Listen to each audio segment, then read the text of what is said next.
नमस्कार, हमारा भारत में फिर से एक बार आपका स्वागत है। लोकसभा चुनाव 2024 को लेकर एनडीए के कुनबे में चिराग पासवान और उनके चाचा पशुपति पारस दोनों शामिल हैं। हालांकि पीएम नरेंद्र मोदी के साथ मीटिंग के बाद भी दोनों खुलकर एक दूसरे के खिलाफ बयानबाजी भी कर रहे हैं। दोनों चाचा भतीजे हाजीपुर लोकसभा सीट को लेकर एक दूसरे से भिड़ने के मूड में हैं। आइए आपको बताते हैं कि ऐसी क्या वजह है जिस वजह से दोनों चाचा और भतीजा हाजीपुर लोकसभा सीट पर दावेदारी ठोक रहे हैं। सबसे पहले मैं आपको बता दूं कि चिराग पासवान और पशुपति पारस दोनों ही रामविलास पासवान को अपनी प्रेरणा बताते हैं। हाजीपुर लोकसभा सीट रामविलास पासवान का गढ़ मानी जाती है। इसी वजह से दोनों नेता इस सीट पर अपनी दावेदारी ठोक रहे हैं, क्योंकि जो भी यहां से चुनाव लड़ता है और जीतता है उसे ही रामविलास पासवान का असली सियासी वारिस समझा जाता है। रामविलास पासवान अक्सर कहा करते थे कि साल 1977 में जेपी ने ही हाजीपुर लोकसभा सीट से चुनाव लड़ने के लिए चुना था। रामविलास इस सीट से रिकॉर्ड मार्जिन से भी चुनाव जीत चुके हैं। इसके बाद वह 1980 में भी जीते और फिर यह सिलसिला लगातार जारी रहा।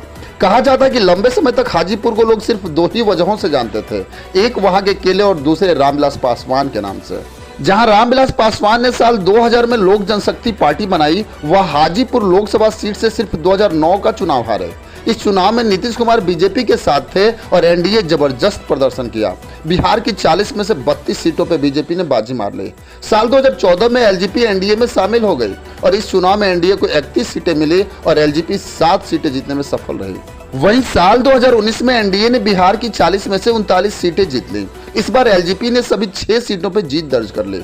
इस चुनाव में रामविलास की जगह हाजीपुर से उनके भाई पशुपतिनाथ पारस चुनाव लड़े और पैक्ट के तहत बीजेपी और नीतीश कुमार ने मिलकर रामविलास पासवान को राज्यसभा भेज दिया।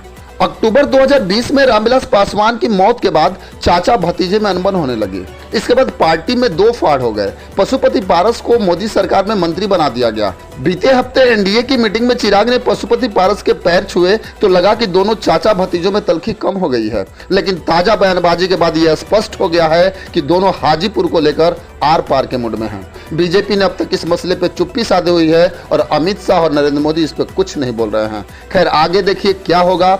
आज के लिए बस इतना ही, फिर मिलेंगे। जय हिंद।